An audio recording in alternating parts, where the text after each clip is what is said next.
Hi,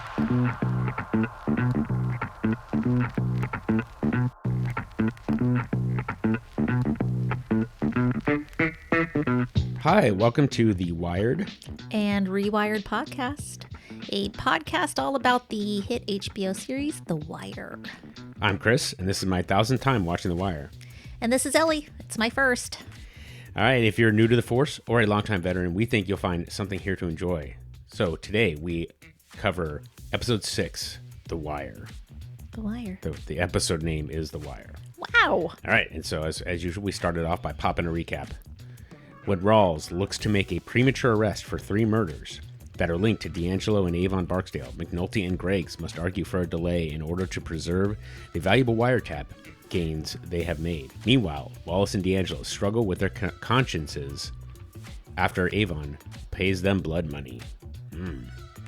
I mean, the iTunes recaps they really do well. So... all right, well, initial thoughts from you, Ellie. Yeah, I liked this episode. I know I say that every time, but I did like this. It very quickly answered some questions or predictions I had from the last episode, and just like overall where we are in the series, I think this is, we're almost midway through the first season, and the pacing is really good. Things are happening. Yeah, I definitely agree. And I think we'll play your clip of your predictions. Okay, but because yes. when I was listening to it, I was like... I think too, okay, so now they've got the code for the pagers, right? So I think something's going to come from that. I'm wondering if they're going to bring D'Angelo in or something, or maybe they connect that now they've got Bodhi and like, hey, we know what's going on with the pager calls, and they're going to connect. I mean, because they've got all the pager calls. Yep. Brandon's going to show up dead. They're going to know that this happened when Brandon died. All of these last exchanges at the end with Wallace and D'Angelo and Stringer. So I think that's what we're going to get into the next time. They're going to connect all of that, and they're going to figure out that this was somehow had to do with Brandon's death as well. You absolutely nailed so many components, not just like the Brandon being dead, but right. There were a couple of other components reaction. to it. Yeah, exactly. Yeah. You really did an excellent job on that. So I think we'll play it just so you get full credit. Looked at my crystal ball. Yep. All right, before I forget, it was written again by David Simon, this time directed by Ed Bianchi. Bianchi. And also wanted to mention, I had forgotten the director of photography. Her name is Uda Brieswitz. So she deserves some credit. I forgot her name when we talked about episode 4. All so I just wanted to throw that in. Uda. Nice work. Yeah, she has some comments about some scenes in this, and I'll bring them up a little bit later. But anyway, the pacing it's really starting to take off now. You're really starting to see some things get together. Though I do notice that there's still some layers that I like in that it's, there's still things that are going a little bit slowly. Yeah. And you're kind of like, still not quite what you expect it to be ramping up, but they're really it's simmering now. So we can talk about it some more later too, but this is one episode also where, in other episodes, we talk about how they're not going to explain things very well to you. You're going to have to catch it. But this is one where there is an aspect that's, it's explained a lot to the point where you really understand it by the end. They make sure you understand it by the end. So we can talk about that as we move on. Okay. Any other initial questions from you at all? Are you ready to jump in? I'm ready to jump in. Well, let's do it. Oh, okay. I'm sorry. I want you to jump in, but I had some homework. Oh, yeah. You asked about a question about straight white men portraying Omar as a gay black man. Yes. And, how that worked. And I will admit, I'll try to keep this short. I will admit that when I looked up, response, I came across an article by a writer called L.Z. Granderson on the LA Times. He is a gay black man himself, and he has a TED Talk on LGBTQ equality. So I take his bona fides as being legit. Yeah. He essentially, and I think without going into too much, he basically says that he admires the way that Omar was portrayed because it's a way to make a black queer man also appear very masculine, very kind of self-assured and not at all kind of he makes this distinction of queer blackness, where being gay is your primary kind of the forward characteristic versus being black and queer. And so it's a really interesting article. It really kind of, I went in thinking, please God, let this be a positive comment, because I love David Simon. I really do trust him. Yeah. And if he turns out that people were writing and being like, man, this is not how things work or whatever. So in any case, it did seem like at least in the end that someone of Elsie Granderson's kind of experience and understanding. Someone who identifies as being black and queer. Precisely. Felt like he took a positive experience out of it. All right. So, I mean, maybe enough. there might be some contradiction. Sure. But I was like, okay, I'm good. Yeah. Okay, I'll take it. Yeah, but I think it's an interesting question. It's certainly a good question. Yeah. And I think it's always good to have a critical eye when you're someone stepping out of their kind of their frame of reference. Yeah, how well if you're going to represent somebody that's twice marginalized, you want to make sure that's as authentic a portrayal, I think, as you possibly can. Yeah. And so the number one way to do that would be to have black and queer writers on your show, right? Yep. Which they didn't at that time, but that the portrayal seems authentic or somehow moves forward those people, out of the marginalization that they might experience is sounds worthwhile. Yep. Okay. All right. Well, that's my homework. All right. Good job. A+. Okay. All right. Well, let's jump into the storylines, Ellie. What do you want to start with? Oh, I would like to just start with the beginning where we open up. We open up on dead Brandon on a car in the low rise. And from there, we pan straight into Wallace's apartment. Actually, we see like all of these extension cords just strung from window to window to window, which is pretty crazy that, people are getting their power, whatever they need in this way. But the alarm goes off. Wallace, 16-year-old boy, is up first in this household. And he wakes Poot, and then he ends up waking up all of these children that live in the apartment with them. And it's not at all what I expected to see. I expected him to be in a household with maybe one parent, maybe a grandparent or something like that. To see him basically, acting as a parental figure to all of these kids is sad and shocking, because he's the one that was playing with the transformer the other day. He's a kid himself, and he's waking up everybody, and he's grumpy, and he's kind of yelling at them, but you can feel his love for them, and the way that every kid ends up with a bag of chips and a juice on the way out the door, except the last guy, he's like, share with TT or whatever, is really touching, but just kind of, is just another piece of the life that these guys are living where they are. Yeah, it's it's a bit of a shocking kind of tableau to witness, because again, we have to trust that David Simon is coming from a place of like, he's seen this in real life. And you have the parts that kind of really, I think, stood out to me are he's brushing his teeth and just spitting on the floor. Yeah, or just there's spitting like a on the bucket floor. or something. Yes, It's crazy. And, but it's like, well, it's a vacant. Like, what difference does it make? Yeah. And so, and as you said, like, he's a 16-year-old kid, and yet he's, in the scene where right at the end, he asks, "Where's your book bag?" And he said, "The teacher didn't give me any homework." And he like looks at him and he gives him this skeptical look, like he cares. Yeah, like he it's does. So interesting. I know, and as an actor too, for being Michael B. Jordan, being so young, he is moving around that place and hanging out with a brush in his mouth. He's just portrays us so naturally. Yeah. It is amazing. Like, you are just thinking that this is the life that he leads. His movements in that space, how he is interacting with the other characters there. I was just like, this just feels so real to me. Yeah. Yeah. It's some of the most authentic acting I feel like I see in this whole episode. Yeah. It's amazing. Yeah. So then Wallace and Poot head outside and they see Brandon. And Wallace is facing up to the fact that this happened, partially because he made the call to D'Angelo, who made the call to Stringer, and they went and got him, and this is what happened. So like, you know, he's shocked, and he's shooketh. He is shook, full on shook. Yep. Seeing this. Yeah. It's a really rough scene, and you see basically the end of, you know, kind of this. He's still got this innocent nature to him, right?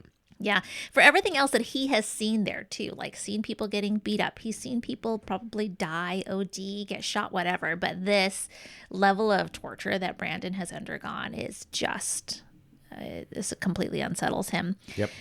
Later on, he confides to D'Angelo, and, you know, he basically says like, I can't get this out of my head. This is way too much. And D'Angelo just basically says like, you got to get over it. Yeah. You get this out of your mind, get over it, push on. And he just says, I can't. Yeah. I can't do it. You know, he's really, he's going to have this in his mind every time he closes his eyes for years. Yeah. Right. I mean, yo, when you picked up that phone, what you think they was gonna do, huh? Shit, all that shit is in the game, man. You know that. Yeah, like you and that girl, huh? What girl? The one in the apartment. The one you told us about, remember? I mean, I like what you said about all that killing, you know? Especially that part about how it ain't gotta be like that. Just sell the shit and move on. Give me a ginger ale and get some for yourself. Yeah, I know, I remember that, but it ain't like that, is it? Yeah, I know. I know it ain't. Thing about it was his eye. His eye was blown out, and the other one was open. And yo, dang, it fucks me up. It's like he's looking out, like he sees everything, you know? Don't think about it. I can't. Fuck. Yo, let that shit go. Just let it go. What's interesting is, of course, that D'Angelo is not equipped to guide him through it. Right. Right. You're sitting there thinking, like, dude, show some empathy. Yeah, exactly. Or show something that, like, let it go. Like, he clearly can't. And how, you know, that's your only advice is just let it go. It's like, holy crap. Yeah. You know, and even if you could somehow square it with the notion that he got what he deserved about Brandon, that, you know, still the degree to which they went in terms of torturing him and putting him out on display, you know, that it just seems so far beyond the pale that it would affect most people. Right. I mean, we'll get to the kind of the cops in a bit, but of course, like, they are so jaded that they'll make a comment about, this is the worst case of suicide I've ever seen, you know, which is, it's great. It's a funny line if it wasn't so, like, you know, so just so dark. So bad. Yeah, exactly. So so of course, like the comparison between D'Angelo and Wallace and how they're both processing it just makes a whole different. Well, D'Angelo's telling him to process it probably just the way that he's processed everything, right? He's just tried to push through it and ignore it and go past it, and clearly that's not working for him either. Right. You know, because he's got all of his own reservations about everything that's going down. Yeah. So, yep. Yeah. Yeah, but, you know, of course, D'Angelo's killed somebody. Yes. So he is much more, I guess, like, steeled towards the grotesqueness of the world or whatever. So but his eyeball was out. Right. And of course, he didn't see it. Yeah. The interesting contrast is Poot. Yeah. Right. And that's true. How he's just like kind of curious or whatever, and he doesn't seem to be affected at all. No. So I guess it just kind of goes to show that these, you know, all the characters are on their own kind of arcs. Yeah. So even though I think that Poot and Wallace are the same age, right? Poot is more worldly. I mean, and actually you kind of see it that way anyway, because he's waking up with a girl. He's waking up with a girl in the bed. Yeah. Yeah. And on that note too, you know, so later on, and if I am skipping forward through too much, you just let me know. Bring me back. Yeah. Avon comes to the low rises, and I love the music that actually comes on at that time.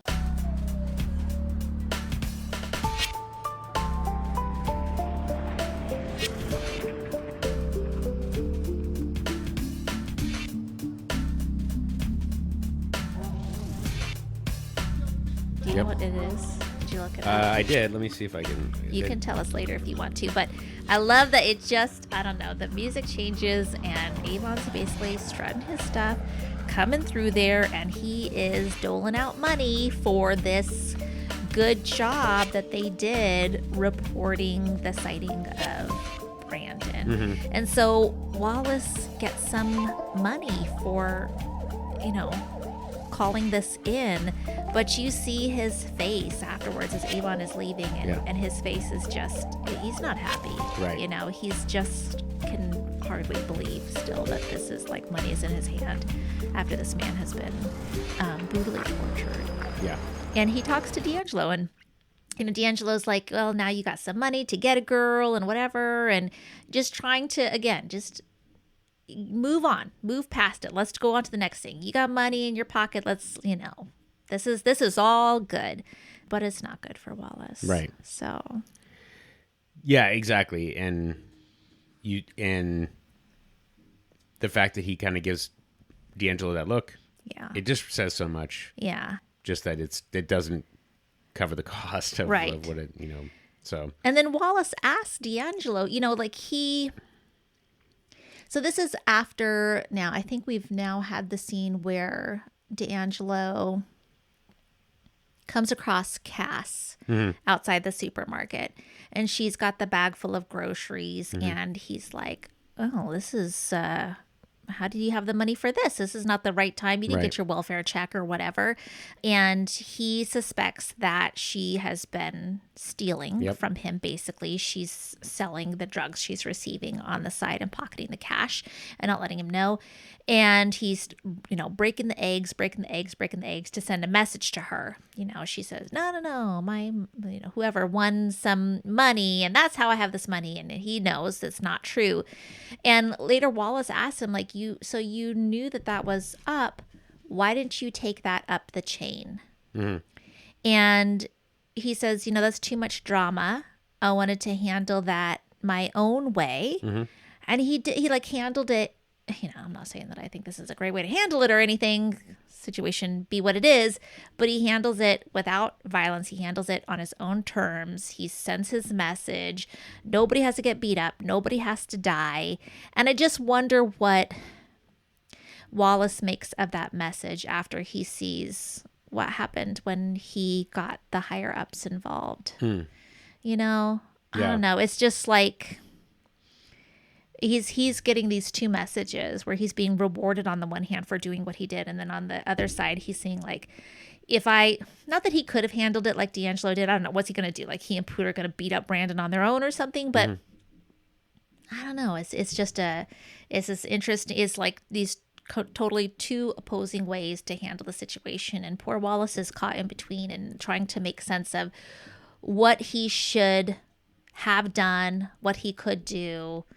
What could happen to him even. Yeah. I don't know.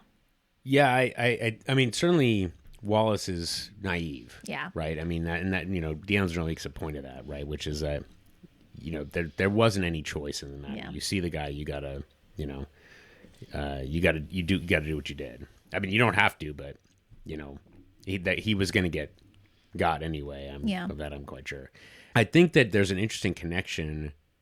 I don't know if it's exactly the same, but the way that Rawls deals with McNulty and saying, well, he's a good worker, and so, we have to look past his flaws and try to, bring him back in. And the way that D'Angelo kind of handles Cass is, why didn't he? It's, well, because he didn't feel like, he knew that he was kind of screwing them over. And so he didn't want this big punishment. It was more about finding out what he needed to find out, and there's no reason to go past that. Yeah. So D'Angelo, as you said, Wallace is seeing these two different messages, and D'Angelo isn't really equipped, or he's not really explaining in a way that makes any kind of sense. It's like, well, you've screwed us over because of what Cass and Sterling were doing, even though we're good workers, and then, but you don't sort of dole out, have them punished in the same way that Brandon was punished. It's Right. for him, it's just all crumbling down, like because Yes. D'Angelo's not supporting him the way he thought he was being supported. Yes. And so, as we kind of wrap up the Wallace storyline for this episode, earlier in the series, when D'Angelo was having, all those moments clearly where he was questioning what he was doing, and I was thinking, he's gonna try to get out, or he's gonna be an informant or something like that. And he has not seemed to go down that path. Here we are, episode 6, and I'm not seeing, I still see him questioning what he's doing, but I don't see him trying to get out of the game. But I feel like Wallace will. I feel like Wallace will try to get out of the game. Like he is, I don't know. I mean, I did think that with D'Angelo. I was going to say disillusioned. I'm pretty sure I said that for D'Angelo in like the first or second episode. So maybe he won't. I don't know. But I feel like it is for this is more than disillusionment. Like I said, like he's going to have PTSD from this. He's never going to be able to close his eyes and not see that image. And that's going to stay with him. So that's what I think. Okay. Okay. I'm noting that in our Wallace will have PTSD. Is what Okay. Is that what you meant? I'm saying yes. Okay. All right. Good. So yeah, and I think that there's another part of it too, which is so not only is D'Angelo rewarded in terms of just straight cash, but Avon is essentially talking about promotion. Yeah. Right. So for D'Angelo, right, yes. it's even more profit, essentially more upside for him. Yeah. And Wallace doesn't see that at all. Like not that, it's hard for him. It seems like it's hard to imagine how much money, how much security would require in order to make him feel better about it. Yeah, D'Angelo's going to get, possibly points on the package. He's going to get a percentage of sales. Right. And Wallace is not there yet. Right. No. I did have one question for you. Okay. And this is something that I believe is unanswered. Why was Poot left out of the cash? I know. I was actually wondering that. I was like, is he going to get... Because it's actually... Wasn't Poot the one that said that's him? Yeah. And Wallace just made the call? Yeah. I don't know, man. And Poot was like, well, Poot's like... Poot's just not very bright. And they know ain't nobody coming. And Wallace is saying, no, let's just wait. Yeah, Let's just wait. yeah. But I did think that was... I actually felt bad for Poot in that I know. situation. He probably should have got paid for that. Yes. So, and, it seems like they could have... I don't know why they just left it out. Like, it doesn't seem like he should have gotten some credit too. But yeah. Does his character get developed more later, Poot? Yeah. Yeah. Yeah, okay. I'm without giving away too much, yes. Okay. Yes, I feel like everybody's getting their time in the sun, so I'm hoping Poot does too. Yep. Okay. Yeah, and that pretty much, I think that's... Oh, so I did want to share one thing, though, which, you got right away what was going on with Cassandra and D'Angelo. I'll just point out that when I first saw this episode, I was like, who the heck is this? Oh, okay. And I think my frame of reference was I had watched The Sopranos a lot, and you kind of just see this like random whatever shakedown of people. And so, you're just like, this is just a random. Because they don't really introduce Cassandra. They do not. And you just have to kind of know what's happening. Yes. And, so you got it. And I also will point out one thing. Without going too far afield, I hate the lottery. I hate it. I think it's super exploitative. And you have people on welfare spending money. There was a guy that I worked with who said that the lottery is a tax for people who can't do math. And when I heard that, I was like, oh that's so clever. And then you realize, like, wait, that's because people have literally no hope of upward mobility, or it just feels like there's no hope, so they might as well just take spend a little bit of their whatever disposable income they have on these flyers to try to get out of it. It's just, and so for her to say my aunt hit the match 4, like that's how you have food at the end of the month is because you hit the lottery. It's just anyway. So that line just, it really it resonates with me. What can you say? So but that's the end of the D'Angelo. Oh, sorry, I did want to back up just a little bit. I thought that there was an important comparison because we didn't really talk about D'Angelo and Chardine. Yeah. Oh my God. So first of all, here let's deal with Ellie's emotions and how I'm pissed. I mean, I knew this was coming. I said this last time. I knew they were going to sleep together, and they did. Yep. And freaking poor Donette. I just like Donette so much. Yeah. I'm sorry. So yeah, that was okay. First off, he's trying to get dressed, and then he comes out and they're all kissing really noisily. Ew. And while she's eating, she has food in her mouth and they're kissing. Ew. That's gross. But then she sees the picture of his little boy on the fridge and asks about him, goes into talk about Donette, about the baby mama, and some of the shit that he says, about how it's just like, getting pussy and having money is just totally a turnoff. It's disgusting. And she quickly gets going. Yep. Well, she want a key. She want a house. She want a car. She wants some new clothes, a necklace. She wants some pocket change, a trip down to the shore. And she want a credit card with her name on it. Ain't no such thing as free, right? When it comes to pussy, ain't no free. I gotta go. And she, doesn't say anything. She doesn't really look like she's offended. It's almost just like, okay, and I need to step out now. Right. Because, he's clearly just objectifies women, and she's there. She's a woman, and he doesn't really care about his, about Donette, his son's mother. And yeah, man. Oh, I just hated that scene. Maybe that's why I breezed over. Yeah, I think that's right. And I don't like the shirt he picked out. Oh. I don't like it. I don't think he looks good in blue plaid. Okay. All right. Boy. All right. I'm going to let you be the judge of that. Okay, I have no real opinion. I think that there's an important, maybe this is a little bit too on the nose, but the comparison between Wallace waking up and D'Angelo standing in front of a closet. Oh my God, and he's yes. got all these you new do clothes. think that, yes, that's such a huge difference. Yeah. And so, of course, it just kind of reinforces this gap. Yeah. And, potentially also, right, Chardine, he's waking up with this woman and he has this whole mature. Now, there's a big age difference too, I'm sure, but that comparison struck me this time watching it is just to recognize that Wallace is waking up in a decrepit scenario, and then here's D'Angelo waking up in essentially a lap of luxury. Yep. And I think that the movie that is playing is kind of this symbolic. Here's what the gangster What life. is the movie that was playing? I don't think I even noticed. I don't know. Okay. I saw a reference. Alan Sepinwall made a reference. He called it like a Cagney-esque movie. Okay. So Okay. Gotcha, that's how they were like glamorizing the mob Right, and mafia and so on and so forth.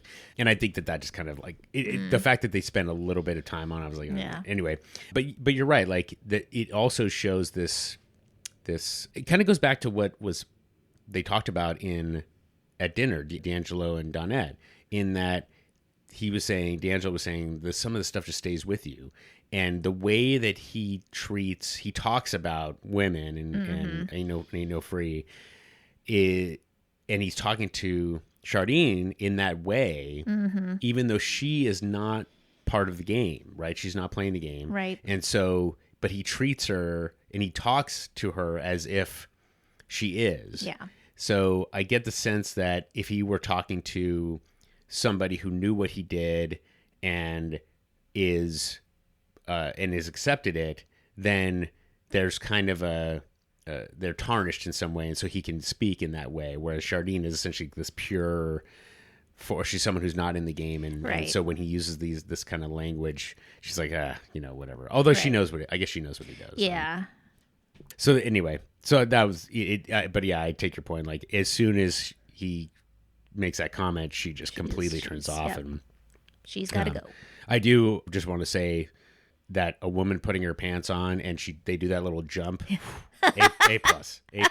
So it works every time. Good job. Okay, well, so that wraps up D'Angelo and Wallace. What else? What's next for you? Does I wonder if maybe we should kind of go into Bodie, Herc, and Carver? Sure. Because one of those things that did happen. Stringer calls D'Angelo and asks about Yep. Bodhi, which you sort of figure out later. But let's see here. Going back, oh my gosh, where do we see Bodhi show up first? Bodhi, what color did I give you? He's in court. Oh, he's in court. That's right. Yeah. Okay, so last time we saw him, he was with Herc and Carver, and they were waiting to get him into juvenile detention. Yep. So now he's got representation, right? Yep. So they, I guess, Stringer asked D'Angelo, "Is this guy, worth it? Yeah. Yeah. Is he valuable to Right. us?" And I mean, D'Angelo gives the most non-committal Right? answer ever. I don't know. Yeah. Sure. Yeah, whatever, man. Yeah. But I guess that's enough. Yeah. For them to get him to defense attorneys. Right. And they put together this great defense for him. They have all of these accolades, these letters of reference, and he's enrolled in community college and whatever. This is all stuff that they probably just worked out for him or did for him in the background to make sure that he could get off. He's still beat up by these police officers. Right. Well, if he didn't tell them to suck his dick, maybe that would have happened. And what else? He says, what does he say? "I'm ready to be good." Yeah. Anything else you'd like? Just, I don't know. I'm ready to be good. Even his answers back to the judge, they all suck. Yeah. Thank you, Your Honor, or whatever. Right. But it's good enough to get him off. Yeah. And so he's going to be on house arrest, I guess, or home monitoring. Mm-hmm. Doesn't even have to call because his grandma doesn't have a phone. Right. And I think the next time we check up, he's back now and at the low rises, and he makes a call, and he's checking in with who? Does he call Weebay? Or He calls Stringer. He calls Stinkum. He talks to Stinkum. Yeah, and he names him on the phone, which the other guys get. The Yep. guys on the other, listening in, Yep. get. And he's like, "Hey, is anything going on? I just got out. I'm good. Hey, what's new? What's the business?" And they say, "Well, there's nothing going on really." And so at that same time, who is it that is calling down to the dungeon to let them know that somebody's making a call on the payphone? Is Herc. Yeah. And Herc wants to talk to Carver, and he's like, "Can you believe it? This guy got out again." Yeah. And they decide they're going to go, round him up, Yep. beat him down. And they find him, and he says, "Hey, and they start beating the crap out of him again instantly. I hate just how casually they do that, but they do. And he's like, "Check my back pocket." They pull out the paperwork and see, yeah, he is on home monitoring. And they're like, how did you manage that? And he's like, "Our juvenile system is fucked or sucks." I can't remember exactly what he says. It's so funny that he's so witty with them still. He keeps his wits about him despite it all with these two. Home monitoring? Yeah, man. If you ask questions before you start wilding on niggas, you might save everybody some trouble. How the fuck are you home? Yeah, well, man. Juvenile judge, man. He saw my potential, okay? He expects big things from me. Yeah? Like what? I don't know, college, law school, medical school, all that good shit. Seriously, how are you out? Look, I'm gonna tell you something. Okay, this is just my opinion, but, the juvenile system in this city is fucked up. It's a big-ass fucking joke. No offense. Fuck. Hey, look, give me a ride down to my grandma's. We'll call it even. In back, fuck nuts. And he says, "We're even if you give me a ride home to my grandma's." And they do. He goes to the back of the car and they give him a ride home. And I love it. I just, there's things I don't love about it. I hate that they just instantly beat down this 16-year-old when they think their punishment didn't stick or whatever. Right. But the playfulness between the three of them, I still do. I love it. Yeah. Yeah, so good. It is really funny, and I'm sorry, it's funny in that kind of way. Yeah, that like it can this be funny. resigned way Right, that it right. has to be. Yeah, and like it is the way that the scene turns is so. it is.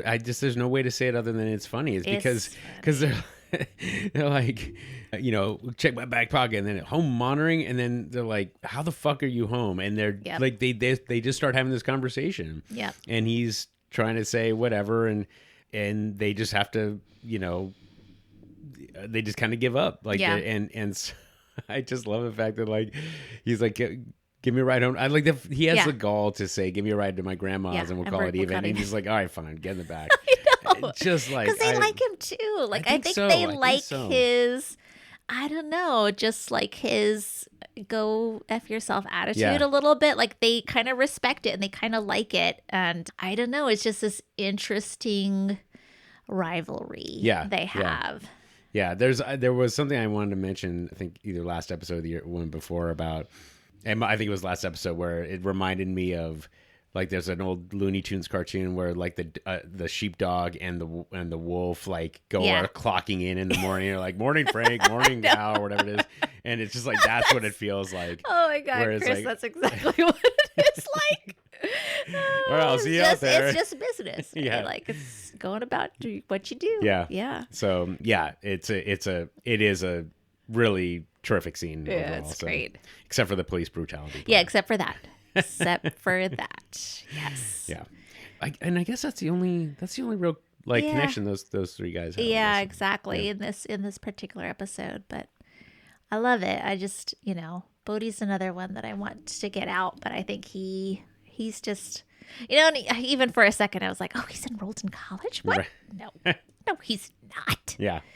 And his grandma's there and smiling, and I'm sure she knows that this is just what we got to do to get him out. Right. Yeah. Was she in court? I don't. Yeah, isn't that her? That she's sitting in court. And oh, really? Yeah, she's sitting there. I don't think I ever knew that. Okay. Yeah. Good eye. Well, I mean, they showed her, so. Okay.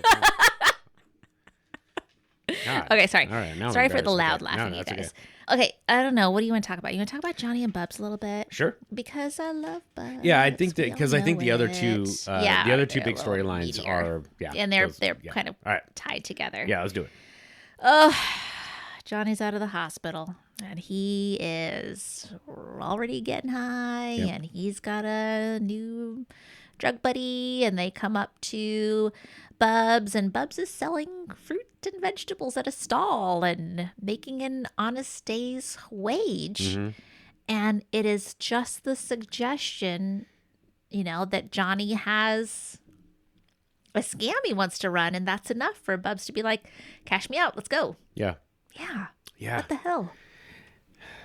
I mean, it's tough. It's tough. They're in the corner, the miniseries, the main character is working at seafood processing, and he's watching all these crabs in a bucket. Okay. And crabs will try to climb out, and another crab will grab onto one and try to use them for leverage to pull up, and of course they just pull the other one down. Yep. And that's kind of the metaphor is Johnny doesn't want to work an honest day's pay. Nope. And he just the slightest tug, and Bubbles is back in. Oh my God, that is such a great metaphor for that. Yeah. So Johnny's scheme that he has thought up while he is in the hospital. Yep. Is that they're going to go steal some copper pipe from the plumbing guys. And, Bubs is like, well, what about they got a dog and they got this? He's like, oh no, I've thought it all through. And, when we return to them, the guy's pulling his truck with his copper piping in the back out, and he's coming down the street, and Johnny pretends that he hit him and is in so much pain, and the guy comes out and checks on him. In the meanwhile, Bubs and the other guy, who I'm sorry, I don't know what his name is, they pull the copper pipe out, and Johnny's distracting this guy as much as possible. No, stay, help me, no, call somebody else. Right. And they get the copper pipe and they get out of there, and oh my God, they pull up the shirt, and it looks like his colostomy bag exploded on him or something. But he's like, no, it's onion soup. So they get the money that they need. They get the pipes that they need. They go to a building site, and they tell the foreman or the contractor there. They say, hey, we've got these pipes. It's really cheap, way less than you're going to pay at Home Depot. I'm going to give you a great price because I respect what you're doing here. And he says, no, 30 cents a pipe. They haggle a little bit. It's not going to work. They get away with 30 cents a pipe. But apparently that's enough for them to get high. Yeah. And then we're in, somebody's apartment, if we can call it that, domicile, and as Bubs likes to call them. Right. And they are high. The one friend guy is passed out. And, Bubs says, oh, here's the next thing. We're going to actually steal them out of the same house they just got laid in and sell them again. And Johnny asks him, do you want to get high again? He said, I could go for another one. And so Johnny decides he's going to go out. He's still got some money and purchase that. And when Bubs comes to again, he hears that Johnny is being arrested. Johnny's trying to play the race card in the worst way possible. You're profiling because I'm white. Right. What? It's because I'm white, right? Why don't you just let me...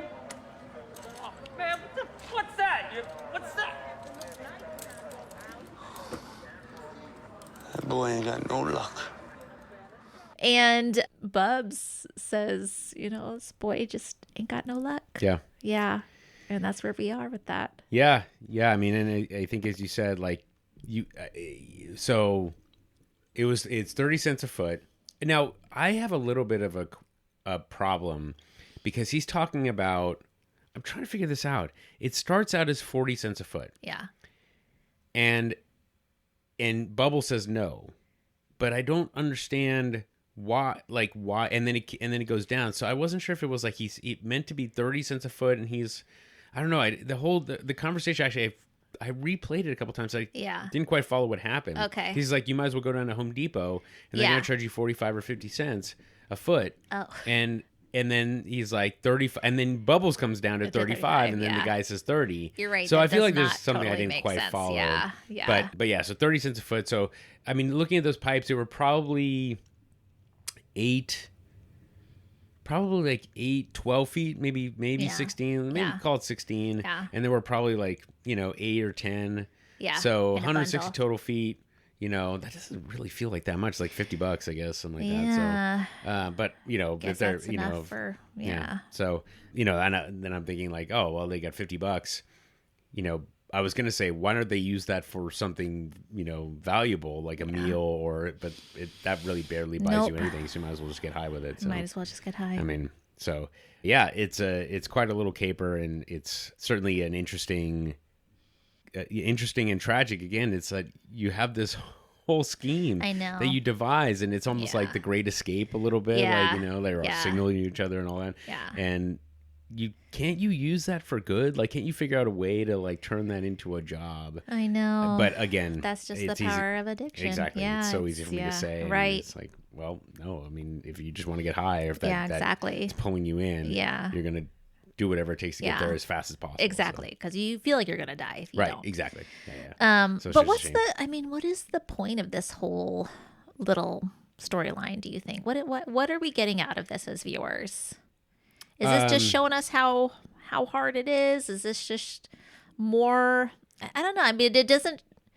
I don't know. I guess maybe it's showing me like sometimes Bubs wants to get out of it, but he's just got its claws into him, or I think that I think this is an important point in that it starts to show how Bubbles recognizes that the situation he's in, he doesn't want to be in. Yeah.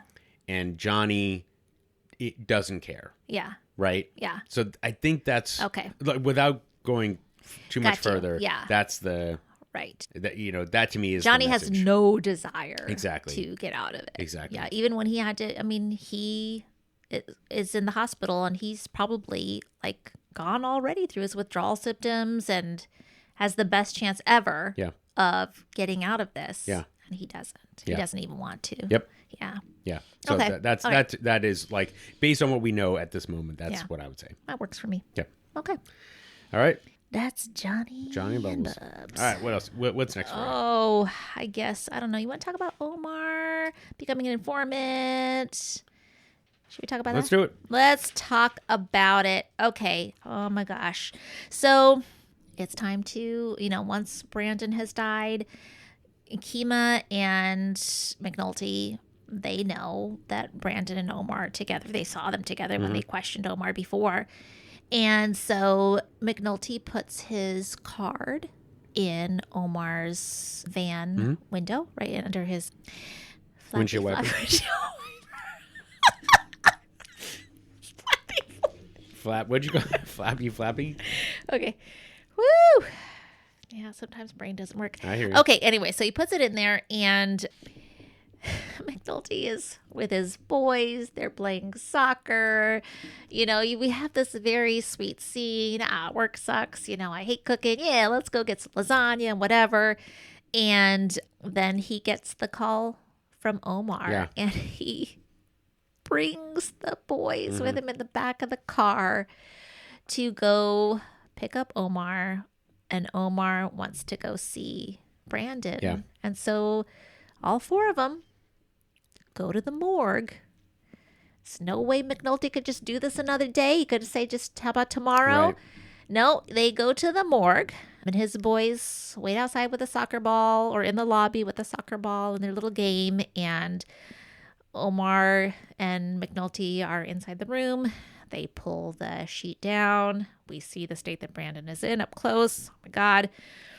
And the next thing that we see is just like, you hear Omar scream, and the boys are completely rattled. And we just see on the security camera the little soccer ball, roll off. And oh my God, chills. Yep. Chills. It is just that kind of scream that is just, like the biggest pain of your heart. Yeah. And those boys should not fucking be there, Right. Chris. They absolutely 100% should not be there at night. They know they shouldn't be there. They're like, Dad, Mom doesn't want us to be Right. out. Like, they know. Yeah. So anyways. Yeah. So I think I'm gonna stick on that point for a moment because what's interesting, of course, is that right leading up to that scene. So McNulty's playing soccer with the boys, and he is at this point totally disillusioned with the case. Right? He is basically thinking that Rawls is going to charge his case and it's going to all fall apart. And he's like, forget it. This is stupid. And then here comes Omar and he says, I want to see him. And McNulty now sees a way to rekindle the case, right? To keep the fire burning by bringing Omar in and kind of now trying to take advantage, to leverage him as an informant. Right. And so it really does show that McNulty is willing to, it puts police work first. He does. It's the job. It's his addiction. It's the job. Right. Exactly. We talked about it. It's like a Exactly. complete addiction for him. And so that's what he's got to do is he has to follow this through even to the detriment of his own children. Right. So it is, and it really is easy to identify with McNulty because for us as viewers, we're thinking, okay, well, we want to see how this case goes, and we, now we know about Brandon, we know we're invested, but as you said, like if you're watching this as a parent, you're like, what the hell is happening here? Like, take them back to their mom's house, or what the hell, like what's going on? And he just doesn't want to. He doesn't want to do this right thing. He's going to try to fit it together and have it like IKEA furniture. He's trying to fit it all together. He is. Even though it's like when I try to take a Zoom meeting when I'm waiting for my kid to finish, ballet or whatever. You can't, it just doesn't work. Right. You cannot be a good parent and be a good worker at the same time. You just got to pick one. Yeah. And, there's a right answer. Yeah. So I think I'm just going to jump in here. Okay, jump in. And talk about the reaction to Brandon's death. So the actor, his name's Michael Kevin Darnell. Okay. He played Brandon, and he had a couple things to say about the experience of playing Brandon and the reaction to his death. And so, since this is the last we're going to see of him, I'll just cover it now. So he says, to see the amount of vitriol and ignorance coming from the viewing audience, this is from All the Pieces Matter, by making the mistake back then of reading comments on message boards and YouTube. As an artist, I was not afraid. I guess it's my ignorance as a young, eager artist. The reality hit. It was like, there's a lot of ugliness in this world, and I don't think you were really ready for it.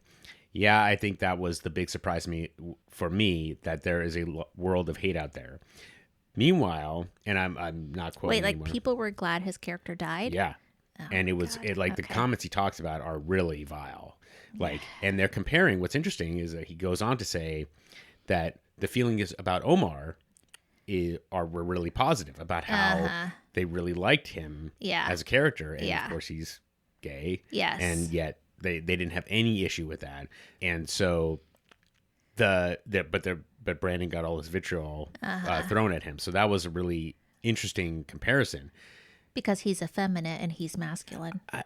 Yeah, I think that's probably. I think he's certainly the submissive, more yeah. submissive of the two for sure. Yes. The younger and Omar even talks about, like, you can only treat a young man like a yes. boy for so long, and I think that probably fed into it as well. Yeah. On the Greeks on Baltimore Street.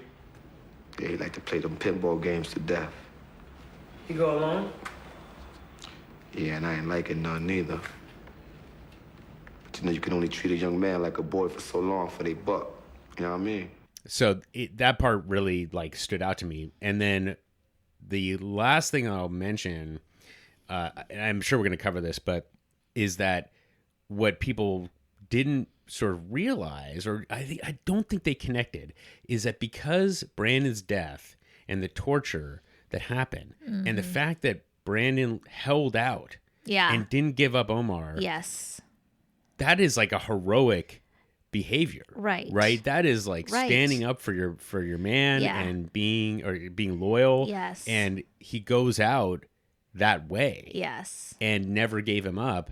And yet that was totally, because it all happened off screen, people don't identify that with him. So that it was just an interesting component for him. And, you know, certainly for an actor like for Darnell, like the fact that he went through that and played this really risky kind of role. Right.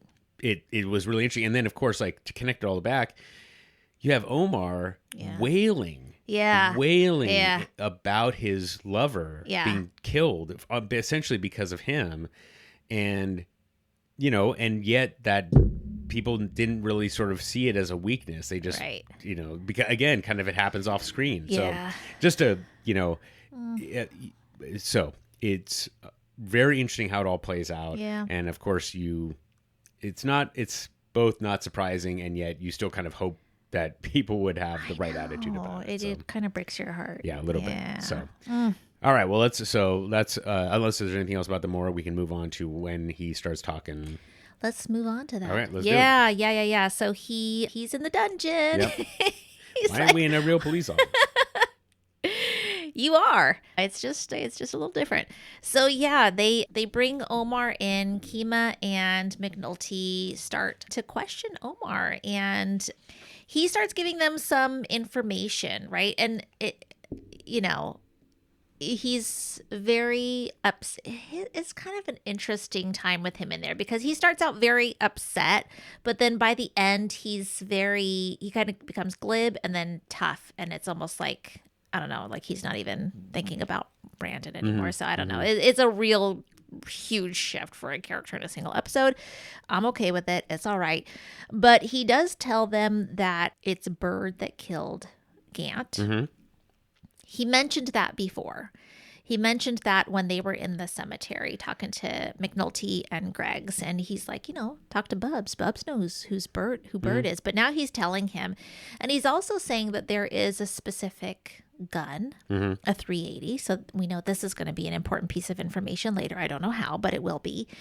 And it's like, well, now you got that information. Go use that against Barksdale and his crew. And they're like, that's not gonna work. I mean, give me a break. He's gonna say he picked up the gun somewhere, and what we need is an eyewitness, or as Kima says, an eyeball witness. And I'm gonna start using that right now. Eyeball witness. Yep. And he says, I'll be your eyewitness. Everybody saw it. Yeah, sure, I saw it too. He didn't see it. Yeah. He didn't see it, that he's gonna be an eyewitness. I love it too. He talks about himself in the third person. He starts Talk about himself in the third person. Oh, Omar done get scared or whatever he says. A gun alone ain't enough. Oh, no? He goes to court, testifies he bought the gun on the street after Gant was killed. Come on, now, so what be enough then? Eyeball witness. Some kind of corroboration for what you're telling me here. Okay. Okay, what? I'm your man. You saw the murder. Yeah. You can ID this man Bird as a shooter of William Gant. And you ain't afraid to go into court downtown and testify against one of Barksdale's people. Omar don't scare. I do love it. And so this is great because if he says he's going to be an eyewitness, this is more fuel for Daniels to use in negotiating more time. Yeah. Yeah. Yep. Which will then lead us into this other storyline. Right. Yeah.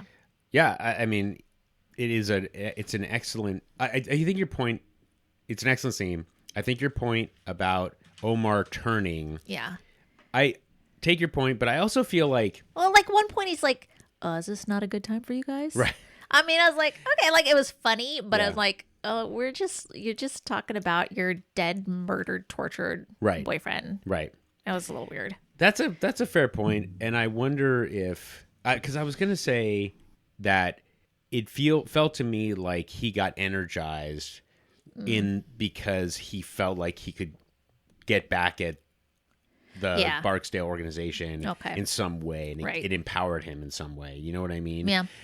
But I think you're probably right. It does feel like it was a little bit too much of a too quick of a turn. He starts off and he's very emotional, and it's a really passionate kind of the way I feel today kind of thing.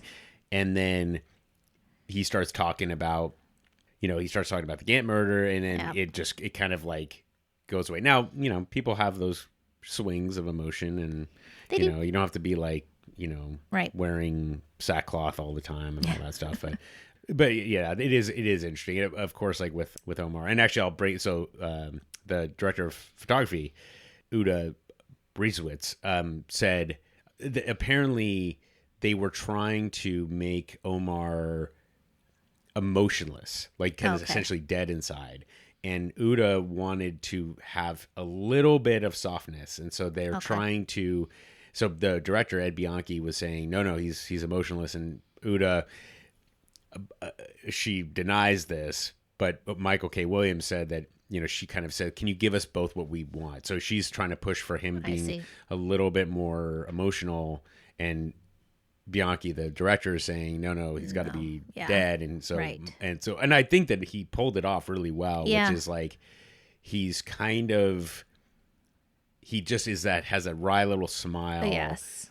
So it's not a lot, but it's enough to make it feel like you get pulled in a little bit about how, okay, now I'm excited to see what he's going to do. Yeah. As for sure. When he testifies. Or whatever it is, so. Yes. Yeah. And it is, getting back to my prediction from last time, I kind of thought that he would try to exact revenge on his own first before becoming an informant, but he does quickly go that route. So maybe he's. I guess they kind of convince him of it. They're like, you want to go out there with your shotgun, and you cannot take down the entire Barksdale organization. I'm sorry, that way. You really want to make a dent, then work with us. Yeah. So it does take some convincing. Mm-hmm. Mm-hmm. Yep. So let's talk about I'm trying to figure out because you have the whole Freeman component of that conversation. Which actually we have to back up the way to the first scene with the unit about how they're listening to the payphones. Right. So let's just connect these two things right now. So because you have they're starting to listen to the payphones and they kind of set those up, and you're kind of seeing that they've got one payphone that they're looking at, but they're still missing out on the next ones and the next ones. And so then Freeman, of course, like picks all this up and he puts all these pieces together, and it's a really like terrific. All the pieces matter, Chris. And that's right. That's our epigraph. That is the epigraph, and it is there's the book. Yeah. Called All the Pieces Matter. Oh, wow. Just catch us tomorrow, man. All right. Yeah. All right, later.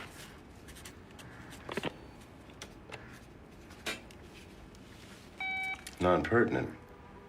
How do you log that non-pertinent? No drug talk? They use codes to hide their patron phone numbers. And when someone does use a phone, they don't use names. And if someone does use a name, he's reminded not to. All of that is valuable evidence. Of what? Conspiracy. Conspiracy? We're building something here, Detective. We're building it from scratch. All the pieces matter. And so it is certainly like probably the most referenced line in the entire show. Oh, okay. Because it really, when you talk about the Wire as a show, essentially, I'm not giving anything away, when it is everything that they portray in the show matters to the show itself. Right. And so there's almost no superfluous content. It's really tight. And so, and I think that, Freeman, so we fast forward then to Freeman and how you can see how he is able to put all this together and how it's all done over telephone, and exchanges and things like that. And it's not about tailing a guy. It's not about having informants, or really, it's all just about, all this it's stuff. About they've been deciding layering. this conversation is pertinent just because now we know that you can't use names. Yeah. And that's kind of a code. Right. That's conspiracy. Yeah, exactly. And so, and of course there's that too. So I think it's a little bit too, I have a hard time believing that, as McNulty thinks, they would have prevented the murder if they had seen these calls going back and forth. Who knows? But I guess it's possible. Like if you knew where they were going, it's like, why is this guy, why are they calling and back and forth? Yeah. But, of course, McNulty goes to Daniels, and that lights a fire under Daniels about how this guy was killed as part of, and we could have done something possibly to stop it. So. Yes. So that, and I just love that conversation between Freeman and McNulty and how they both get it. And, so. 7:56 Tuesday night, you had an incoming call to D'Angelo Barksdale's giving him the number of a payphone. West Side Exchange, numbers encoded, right? 3 minutes later, you get another call from the low-rises to that number. Then a half a minute later, you get another call from the low-rises to a pager number we know is Stringer Bells. I'll be dead. Finally, you get another call, probably from a payphone, probably Stringer Bell calling back, coming on into the low-rise courts. 45 minutes later, another call. This one from the same payphone that went to D'Angelo's pager to start the whole damn thing off. You see that? This is the murder right here. This first number, the one they sent to D'Angelo. I'm thinking this comes from a payphone over by the Greeks. So that's the Omar informant storyline. I think that's where that one. Yeah, that one I think that. Yeah. Okay, so we got, I think, just one more, which is the Rawls storyline. Basically everything with Rawls. Everything with Rawls. He's a big dickhead. There you go. Yeah. All right, that's it. And let's wrap it up. No, just kidding. Okay. Yeah. Well, backing up. Let's back up a lot, because basically the second scene in this whole thing is McNulty in Rawls' office, and Rawls is saying, I want you back on rotation, and he's telling him that right as their case is taking off. Yeah. And so it's pretty poor freaking timing with that. And, in the meantime, too, in the dungeon, we're learning more about how they use the pagers and the payphones. We know that the calls have to be monitored. So that means that they've got to be up on the rooftop watching the payphone.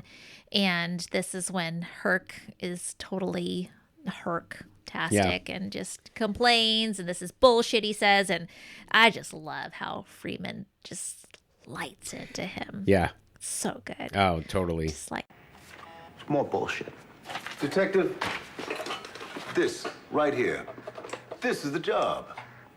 Now, when you came downtown to CID, what other kind of work were you expecting? this is a job. Right. Work. Damn it. Yeah. Yeah. So good. I'm just loving Freeman more and more and more. Yeah, I mean the Herc that was talking to Bodhi's grandmother Like that Herc is long dead. Yeah. Oh my God. I would love for that Herc to come back, but he's just going to be this big lunkhead. Yeah. Forever. Meathead. That's what I call him. Yeah.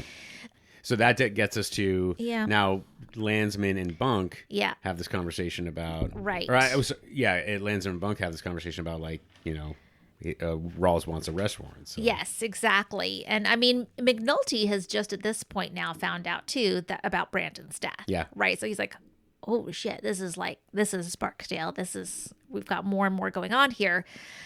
But yeah, Rawls ends up reading those reports that McNulty had filed with him a while ago.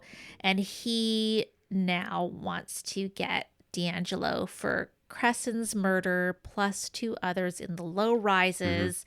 And he wants that because he wants the numbers. Right. He wants the statistics. It's going to make him look good or help him meet whatever quota he has. And that's going to totally cause problems for their case with the wiretapping. Right. And this, I think, their explanation of why this is problematic. This is one thing where like they go over it a lot from this point out, which they normally don't with things. But we come to fully understand that, you know, if they do this, if they take D'Angelo, they don't have enough to take it before a grand jury. Yeah. And not only that, once that comes along, then Avon will hear of it and he's going to totally change what he does. And there's no way that they're going to be able to get Parksdale. Right. Yeah. So, you know, McNulty, Bunk, Freeman, and Greggs, they're all talking like, what do we do? What are we going to do about this? And Kima makes a big case for going to Daniels. Yeah. She says he's a good man. You know, he will make this happen for us. We need to at least do this. And McNulty says he is a chain of command guy. He's not going to pursue this for us if Rawls doesn't want him to. Right. And Greg says, you know what? We go to Daniels. If it works, it works. If it doesn't, then we were never going to be able to do this case anyway. Right. So they go to Daniels, and he does exactly what McNulty said he was going to do. He's, you know, all about that chain and working it by the book.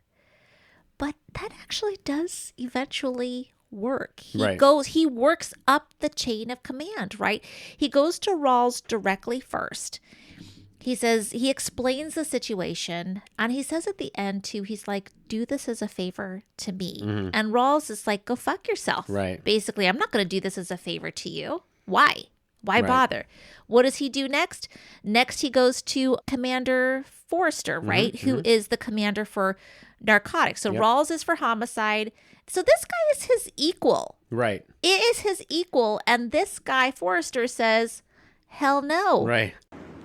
No. I need help. Rawls ranks me. Lieutenant, think what you're doing here. You're gonna cross Bill Rawls? As ruthless a fuck as we have in this department. And to do what? To fight for a case the deputy of operations doesn't even want. No. I like my career. Thank you very much. I'm not going to cross Rawls. No, I'm not going to do that. I care about my career, which I just totally don't understand because like they are equals in 2 divisions that I'm sure carry a lot of weight in the police force. And he's just like, no, I am not going to get on this guy's bad side. So that doesn't work. That's when Daniels finally finds out from McNulty that Omar says he'll be an eyeball witness. and he goes up to Burrell. So you see, right? Is it Burrell? Yeah. Mm-hmm. And so you see Daniels and Rawls in Burrell's office. And it's interesting, too, because before that, when he's with Forrester, Forrester's like, Burrell doesn't even want this case. Like, I'm not going to fight for this when he doesn't even want it. Right. He doesn't even care about it. And you go in there and Burrell's like, I'm already spending $2,000 more a month or a week or whatever than I'm supposed to right now over our budget on this. But what comes out is Daniels gets another month to be able to work on this before Rawls can try to take those homicide cases. Yeah. Yep. Yeah. Yeah. And you've laid it out perfectly. I think your comment about Forrester really is frustrating. It is. How can you have somebody working in your department that you're terrified of? Yes. It just, like, how does that is Burrell the allow same that to level as you. Right. And frankly, Forrester looks older. Right. So he's been around longer. He should have more weight. Yeah. But he does not. And the other thing that I just feel like, and I've mentioned this before, but I feel like Burrell's resistance is more than budget. I feel like there's something going on. Here's another prediction. I feel like he is in somebody's pocket. He's getting some money or something like that. I feel like there's just more going on that makes him not want to pursue Barksdale. Okay. So I'm just saying that now. Okay. Maybe it's not, but I'm just putting it in there. Okay. Well, I won't comment on that. Okay. But where I had a little bit of a problem of the approach that Daniels took is effectively the line that he drops at the end, which is, look, these cases are still going to be... Yeah. We can charge them whenever we want. Because if Major Rawls is right, then he will be just as right a month from now. And if the Wire doesn't give us a case, he can charge all the murders he has. We lose nothing. But if he's wrong, if he can't convict, or if the Barksdale kid doesn't flip, then it's too late to do anything else. Avon Barksdale changes up his pattern and the wiretap dies. And at that point, there isn't going to be a thing that you or me or Rawls here is going to be able to say to that goddamn judge. Right. There's no reason to do it now. I think if he goes to Rawls and says, look, you've got this, and we're probably going to get a few more cases out of this as well. He could have pulled that earlier. Let's work together but Rawls just was dug in. And I think for Daniels, I think in some ways, like, he's affected by Brandon's death. That's to me, like, why he came in so emotional. Okay. Because he's got this sort of murder that he may feel responsible for. And here's Rawls just saying, I want these paper clearances. Yeah. And Daniel, it is too much for Daniels' stomach. And I'll say that we'll put this in, that his speech, this is bullshit. It is so good. So good. It is so good because it comes right on the heels of, we solve this like good old police officers do, and then we drink a Budweiser afterward. Yeah. We bring the Barksdale kid in, throw a little mind fuck at him, and the case becomes stronger. You've had him in the box twice before. He's going to go for less the third time around. So we re-canvass, develop fresh witnesses. The case I charge on today can be twice as strong by the trial date. We get a conviction, we roll little boy Barksdale into big boy Barksdale, then we go home like good old-fashioned cops and pound some Budweiser. This is bullshit. It was McNulty himself who made the ballistics match on these murders, and he's telling me to fight this. He knows you don't have a viable prosecution. So do you, so do I. And Rawls doesn't even believe it. Right. That much is clear. Yeah. He doesn't even believe it. It's just he wants the clearance. He wants to make it sound like it's going to work, and he wants Burrell to buy off on it. And so yeah. And then I think the other piece of it I just wrote, I want to make sure that, like, hey, Rawls says to Santangelo, if McNulty is running any kind of game, which I just thought, like, little game reference, got a game reference. Yes, got a game reference. But it is interesting when Daniels delivers that monologue, they cut to Rawls a couple of times and he is just staring daggers at Daniels, and you're just like, oh man. Yeah. Forrester was right. Right? Yep. He just couldn't. Rawls just would not be. He refused to see the forest for the trees. That's the part that's really tragic about the whole thing. Is and Freeman asks him later, "Did it cost you? Right, exactly. Is it going to cost you?" Yeah. And he doesn't even say anything. He knows it's going to cost him. But it's the right thing to do, and it's what Greg's said. Yep. He's a good man. He'll do the right thing. Now we still have to remember that there may be something shady about Daniels, right? Because we remember from episode 3 or something like that when they tried to get the wire stuff. And they're like, oh, the guy was like, Lieutenant Daniels. Yep. Pause. So we got to remember that too. Okay. All right. I'm putting that down as well. Jot it down. Yeah. Yeah. And that's the Rawls. So now we have kind of the Rawls is now coming after McNulty. Yeah. And the other interesting thing, I think, as you said, like the addiction. Yes. This is McNulty's lifeline. Yes. If he wants to be back in the fold, don't resist. Let this happen. Yes. Right? He knows it's bullshit, but he doesn't. What difference does it Right. make? But of course, he cares about the case being made. Yes. He doesn't want to go back to work homicide just to keep pushing that boulder up a hill. Rawls is like, if he does anything personal on Right. business. Are you kidding me? He's doing business on his personal time. Right, he has right. his kids That's and he's right. going That's to exactly the right. freaking Yes, morgue with yes. them. And Santangelo says he does nothing but work. Right. He just works. What do you want me to get him on? Right. Yeah. Yeah. Of course, it goes back to him bringing his kids to the morgue, right? Ugh. Yeah. Yeah. So, yeah. And so now you have this new dynamic coming in, and Rawls now essentially being another enemy, effectively, of the unit, or someone who's working to He's sabotage. my enemy. Right. I don't like him. Yeah. And so that's the Rawls storyline. That is the Rawls storyline. Do you have any other storylines you want to cover? I mean, we pretty much covered everything. I think we covered them. Okay. I don't have anything else. I did want to mention a couple of small things. Please do. So when they first turn on and start listening to the payphone, Yeah. do you know who's talking? Oh, yeah. No, the one that they said that they couldn't listen to because it was no. I mean, I'm guessing.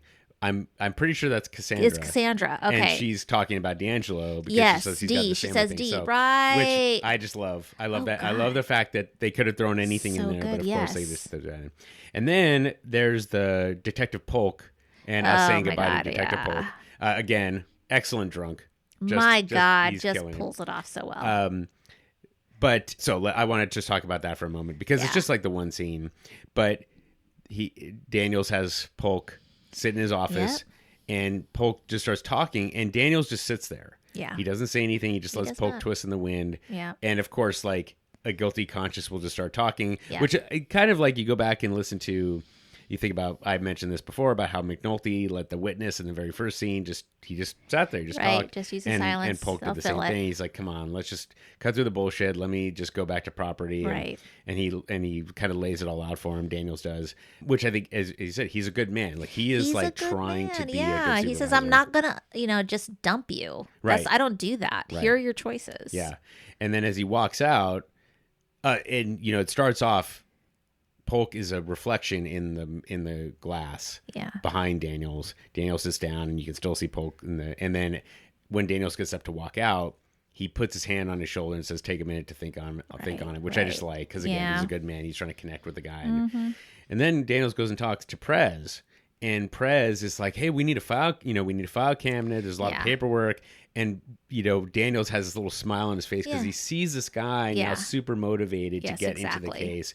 And then Polk, he turns around and Polk's like, all right, good luck with the case. Right. And then, so it's just very interesting to me. Like, get somebody in the right circumstances. And it's exactly what we talked about before. Not a big thing, but it was just one of those, I liked the dichotomy happening, and I liked how those two things kind of, it does speak to Daniels' character. And Daniels is just, to me, a likable guy. Yeah, he is. So, and again, don't let Prez off the hook. He beat a 14-year-old. It is exactly. Blinded. Yeah. Okay. So, and actually, I think that's pretty much. I had one killer cameo. He will be a recurring character, but I love Ed Norris. He is one of the detectives working the Brandon murder scene. Okay. They're like, why isn't the crime lab here? Why isn't the forensics here? Okay. Exactly. So, and he says, you show me the cop that can fix the city, I will give back half my overtime. Yes. Or the son of a bitch. And that Ed Norris, believe it or not, was the commissioner of the Baltimore Police Department. I'm not quite sure if he was actively working at the time or if he wasn't. But the front door. I kid you not. And it turns out that he actually went to jail later on for essentially it was some kind of fraud thing. It was just crazy. So that guy had, I'm going to have to do a deep dive tonight. But he is terrific. I just love his character. The other one, Vern Hawley, is also a great character. He also will come back later. Okay. So, but they got a cameo. So that was the other detective that was there, exactly. The one that was like, oh, they're over at the president of the city council's house because lawn furniture got stolen. Yeah. Okay. As far as I know, he's never been convicted of a crime. But, okay. You know. Got it. All right, and then the last thing I wanted to mention, I don't know if this means anything, but the song that was playing in Daniel's office when he comes back and the piano music. Yeah, I wondered about that. So it's called Florette African Flower, okay, by Duke Ellington, which he's one of my favorite artists. But I was trying to think like, does that mean anything? It's kind of it's with it's a great song. Yeah. I'll give it a shout out. Yeah. I won't try to analyze it. Yeah, it is really beautiful and well placed there. Yeah. Okay, and then, so let's talk about Mr. Nugget's life lessons. Life lessons. So we talked about this ahead of time, but do you have anything in particular that I did like, we touched on it, but when Omar says, what does he say about Brandon? You can't kind of control a young man. He got a buck. Yep. And even though he's talking about his lover, I kind of take it as some parenting advice for us as the parents of young men. And, last night my kid wanted to go for a jog at 8:00 at night. And where we live, it gets really dark at 8:00 at night. And it's just kind of this time of, trying to put controls on there, but not putting so many controls on that they never tell you anything that's going on in their life. Yeah.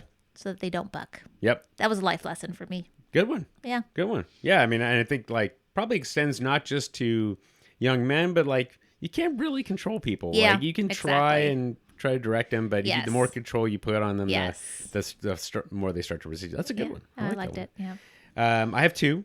The first one we already talked about, but this is the job. This detective, this is the job. What did you expect?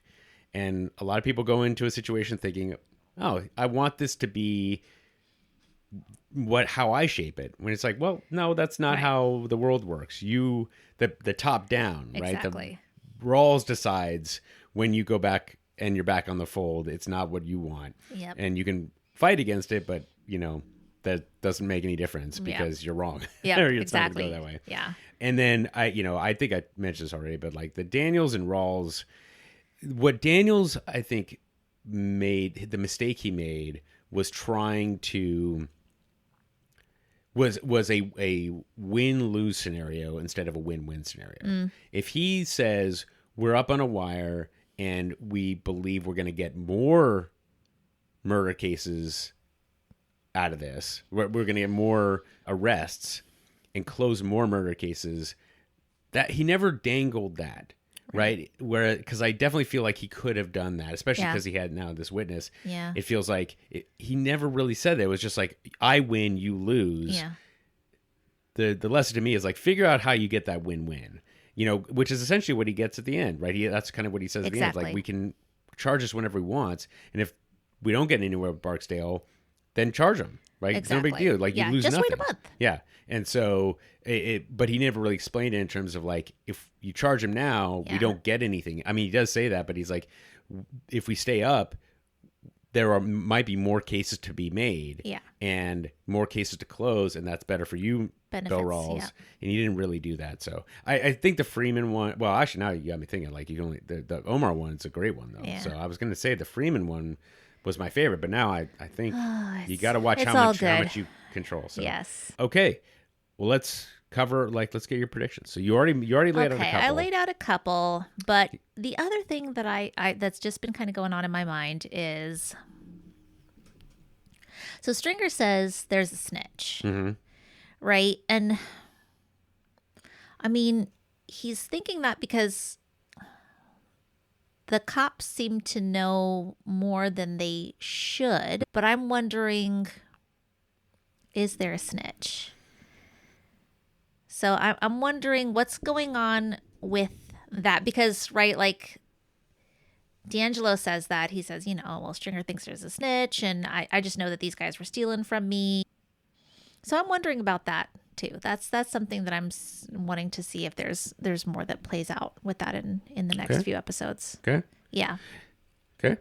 Excellent. It's a good question. So what makes you?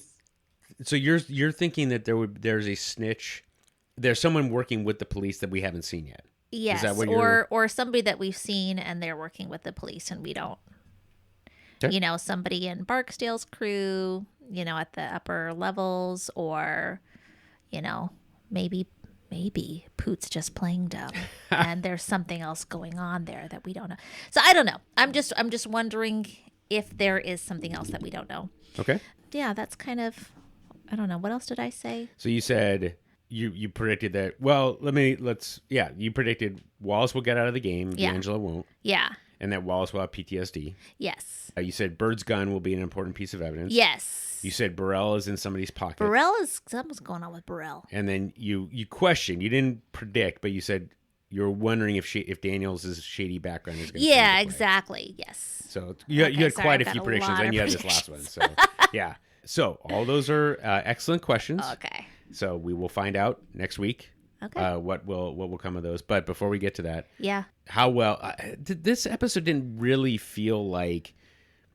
I don't know. It didn't necessarily feel like it was of a time. It felt like fairly timeless. Yes. So when I was going to ask, like, how well did it hold up? Like, yeah, I'm not sure that there's any really, like, other than the police brutality. Yeah, which we keep coming back to. Yeah. I don't know that there are other elements of this that hold up in that way. Yeah. No, I can't think of anything. Like, I think about, like, would the exchange between D'Angelo and Chardine be different now? Is there more empowerment for women that she wouldn't just silently walk off, but she'd just be like, what the? I don't know. Yeah. Maybe that doesn't hold up, but maybe that hasn't changed. It's hard to say. Yeah. Yeah. I mean, we're certainly like, I mean, even back then, I would never have the balls to say what he said to a woman. Like, I mean, I just slap you right in your face. Right. So it's hard for us to know because we're just not in that world. Right. We're not is that in the same world. kind of behavior that is tolerated now, or do women feel like you can't? You know, more women feel like you can't talk to me like that. I don't know. Yes. Yes. It's a good question. And also I do feel like the dynamic that D'Angelo lays out about having a son and having the mother like be around the way. It's not somebody he lives with, and that almost certainly is still. I'm assuming it's still for true. Sure. For sure.